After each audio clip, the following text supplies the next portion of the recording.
Eek. Oh my gosh. I witnessed an unbelievable scene.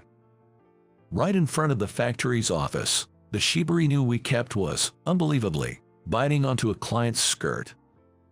I hurriedly tried to pull the dog away, but just then, there was a dreadful zapping sound. My name is John.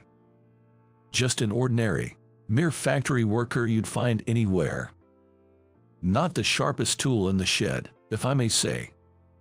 I always hated studying, had bad grades, and as a result, decided to work right after high school. But there weren't many jobs for high school grads, so I faced my fair share of struggles.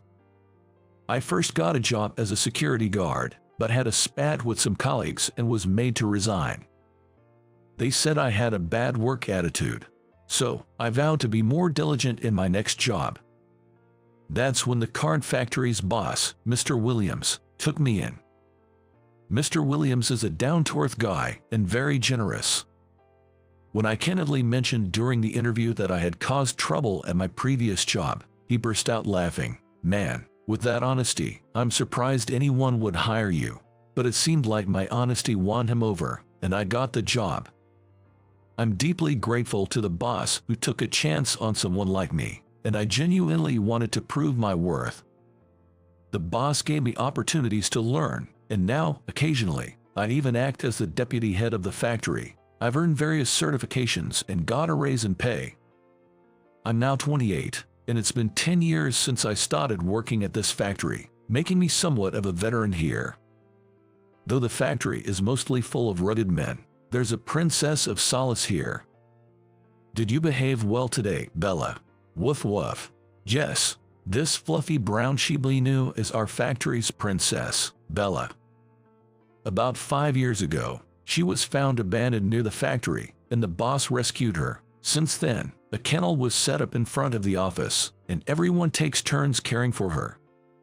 But Bella seems to have a soft spot for me, so I often feed her. Look, I brought a toy for you today. And Bella, being a girl, loves fluttery things. She once bit into the office curtain so hard she tore it, proving she can't resist anything that flutters. Because of that incident, Bella isn't allowed inside the office anymore. Since fluttery things are quite rare around these parts, I sometimes give her ribbons or handkerchiefs as toys. But Bella can be a little finicky. If she doesn't like something, she won't even give it a second glance. It seems the handkerchief I brought today was a miss. She didn't look at this at all. In fact, she even seemed a tad displeased. I guess you only like cute things, huh? Woof woof. Such a girl, I thought as I patted Bella's head and walked away. Break time is coming up, so I thought I'd eat my packed lunch with Bella. Just then, a beautiful woman passed by me. I gave a nod as we crossed paths. She was wearing a white skirt and a peach-colored cardigan completely out of place in this greasy factory. She seemed to be headed for the office. Maybe she's a guest of the boss, just as that thought crossed my mind. Woof, woof. From behind, I heard Bella's bark. Turning around, I saw her biting onto the woman's skirt. Darn it. Her toy was a dud today, so Bella's playful urge wasn't satisfied. She must have thought the skirt was a toy. Hey Bella, stop that. I hurried to intervene, but her skirt seemed soft and fluffy. As I rushed over, there was an awful ripping sound. Eek. Oh no, there was a tear in her long skirt, revealing quite a bit. The woman desperately held her skirt, and I quickly pulled Bella away. Hearing the commotion, the boss's wife, who's currently head of administration, came out of the office. Seeing the situation, she said, "Hold on, John. Hold Bella back." She hurried back into the office and returned with a towel, which she draped over the woman's skirt, then escorted her into the office. I pulled on Bella's leash and tied her up at the back of the factory. Had to do it, or she'd likely barge into the office again. No way, Bella. You need to reflect on what you've done for a while. Bella kept whining. To be honest, it hurt me, but it's a fact that she ruined the lady's skirt. I scolded Bella and went back to the office. And there she was, that lady, now wearing our company's uniform. Her name was Amy. It seems boss's wife lent her a spare uniform. I'm really sorry. I apologized to Amy again. Amy, with a wry smile, said, I have a dog too, so it's all right. Don't worry about it. Besides, it was my mistake to come to the factory wearing a skirt. Turns out, Amy is the daughter of the CEO of a computer manufacturing company we deal with. She had to deliver some urgent documents and came in her casual clothes. I had received a heads up that the CEO's off-duty daughter would be coming. I had my reservations about her attire, but she's higher up the chain, so it couldn't be helped. Amy had more business with the boss, and while they were talking, boss's wife went out to buy a replacement for the damaged dress, so I went back to my workstation.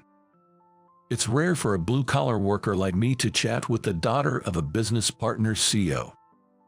But just when I thought that, a week later, I bumped into her at a park.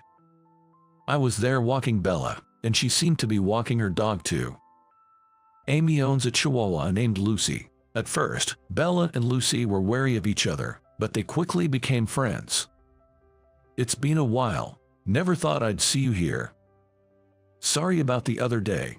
It was a bit awkward for me, but Amy was petting Belle affectionately, despite her having torn her dress. Apparently, Lucy had torn Amy's skirts several times before, so she understood that Bella just wanted to play. Since then, we often bumped into each other during our walks. I thought, being a CEO's daughter, she'd be very posh, but Amy was not what you'd expect, in a good way. She's very down-to-earth, and she's kind-hearted and caring. I don't always take care of Bella, so I only know the basics of dog care. However, Amy told me, if she's turning skirts into toys, she's probably stressed out. You should get her a proper tour. She even accompanied me to the pet store when choosing toys for Bella. But when choosing toys, she said, it's not about the price. Dogs have their preferences. She seemed more like a regular girl than a rich heiress. Furthermore, she's 28, the same age as me. We had a lot in common, and before I knew it, we started dating. I told Amy everything, even about the trouble I caused at my previous job. But Amy said, I can't imagine that from the current John. You must have worked hard to change yourself. That's amazing. Only she and my boss told me so. It made me happy, and her positivity has saved me multiple times. She always supported me, even when I made mistakes at work. Soon, I couldn't imagine life without her. I made up my mind to make her happy for the rest of our lives. As a testament to my commitment, a year into our relationship, I presented her with a ring worth 3 months' salary and mustered up the courage to say, "Will you marry me?" She smiled warmly and replied, "Of course." A few years ago, I never imagined myself getting married. But now, I want to marry Amy. I can't think of marrying anyone else. I'm head over heels for her. But getting married means we can't avoid meeting the parents. Meeting my family would be a breeze. They were even tearfully overjoyed that I brought home such a wonderful lady. But her family, they are business partners with my company. More like, we're in a subcontractor position to them. For the daughter of the CEO to be dating a worker from a small subcontracting factory seems quite mismatched. Of course, her parents would be strongly against it. But I won't back down. Thankfully, the boss told me, don't worry about work. Go and take a wife. Amy also told me, I've already spoken to my dad. If he's willing to meet you, that means he's accepted it. So, I visited Amy's family home. It was an impressive mansion. As expected of a renowned computer manufacturing company CEO's residence. Coming from a modest background, I was quite nervous. As I stepped in, her father, a stern-looking man in a sharp suit, greeted me. It seemed like her mother was preparing tea, but her father stopped her, saying, "We don't serve tea to the likes of him." Hearing this, Amy snapped at him, "Dad, why would you say that?"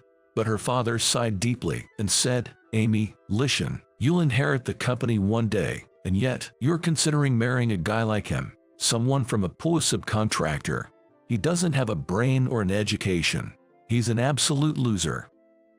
Stop it. Why are you saying such things? Enough. Kids should be seen and not heard. I'll find someone worthy for you. Break it off with this loser. Well, his company's probably going under anyway. I could only muster an to the smug-looking father. What does he mean by going under? In fact, our company is soon partnering with a major corporation. When that happens, our current contracts will be significantly revised. I'll make sure the factory you work at is the first to go. That's what you get for laying a hand on my daughter. Oh, and I might as well let our business partners know about the bad reputation of your factory. What an incompetent company hiring such an incompetent man. Enough is enough. I instinctively stood up. It's fine if he mocks me, but I won't tolerate him belittling the boss who built the factory from scratch and is protecting the workers. The father then snorted with laughter. See, all you can do when hit with the truth is bark. Get out of here. With that said, I replied, excuse me, and left the room. I wanted to take Amy with me, but I didn't want to create a bigger rift between her and her father. But to my surprise, she followed me. I'm sorry, Amy, for what I said to your dad. It's okay, actually, I feel relieved, Amy said with a radiant smile. While I understand if my father dislikes you for some reason, it's inexcusable for him to let his personal feelings affect the factory workers. He looked down on subcontractors, but many people work in that factory. The CEO should protect his employees, yet he made such a statement. I lost all respect for him. I was working as his secretary, but I told him I'm quitting. Her determined expression gave me a bit of relief, but the fact that one of our business partners is now an issue remains unchanged. So I reported everything honestly to the boss. I'm really sorry. What are you talking about? You stood up for me, right? Cheer up. The boss was laughing heartily as always, but his eyes weren't. Then he said, Amy was a secretary, right? Does she have another job lined up? I think she's still looking for. Well, tell her she can start working here immediately. We'd be glad to have her. I couldn't comprehend what the boss was saying. Given the possibility that our factory might get shut down, why was he so calm? While I was still puzzled, the boss started making a phone call, so I decided to head home for the day. But the next day, I witnessed an unbelievable scene. Men in sharp suits were lined up in front of our company, and leading them was none other than Amy's father. I deeply apologize for my behavior. Please find it in your heart to forgive me. Hey now, apologizing to a poor subcontractor. Won't that tarnish your company's reputation? The boss said, giving Amy's father a cold look. What on earth happened? As I stood there in shock. Woof woof. From behind, I could hear Bella's voice. I turned around to see the boss's wife just coming back from the morning walk with Bella. Ma'am, we have a problem. Oh, he seems really mad, but it's rare for him to take advantage of his parents. What? Seeing my confusion, the boss's wife whispered, it's a secret, but I'll tell you. She then shared a hidden fact about the boss. He's actually the son of a major corporation CEO. It's a company so famous that even I've heard of it. Apparently, the boss decided not to inherit the business and went on his own. He didn't want to ride his parents' coattails and didn't want any unwarranted expectations, so he silently built his company with his own abilities. And the company that Amy's company was trying to form a business partnership with was his parents' company. As soon as I told the boss about what happened to me, he contacted his parents. He relayed everything I was told, the personal reasons for terminating the contract, and the potentially damaging statements made. His parents were furious. They deemed the partnership inappropriate and decided against the business alliance. Please, we've already lost several subcontractors. If we can't secure this partnership, our company will suffer major losses. The contracts you lost are your own doing, and you're apologizing to the wrong person. I don't recall getting any insults from you. With that, the boss turned to me. Noticing my presence, Amy's father approached me desperately. "I'm so sorry. I even approve of your marriage to my daughter. Please, help us. But there's nothing I can do. After all, I wasn't the one who terminated the business alliance. The partnership was declined because of issues with your character. There's nothing I can do. How could you abandon us like this? No, remember you called me a poor loser. How could someone like me possibly help with company? Now, I have work to do, excuse me." With that, I headed back to the factory. I could hear Amy's father saying something, but I didn't care. I felt bad for Amy, but there's really nothing I can do. I'll apologize to her later. Then, I heard a voice. "Way to go, John. You sure know when to speak up." I looked over to see Amy, dressed in office attire. "Amy, why are you here?" "The boss hired me as a secretary. I got the call yesterday and was thinking of signing the employment contract today, but then I saw my dad here." She gave her a smile and added, "You speaking your mind, John. It's really cool. Made me fall for you all over again." "Amy, haha, I'd love to chat more, but the boss's wife is calling me. I'm looking forward to working with you." With that, Amy left. It seemed the relationship between Amy and her father was worse than I thought. She looked quite relieved. A month later. In the end, Amy's father's company lost the business partnership and several subcontractors. They downsized significantly to avoid bankruptcy. However, word got out, and it's been difficult for them to get new contracts. They could go under any day now.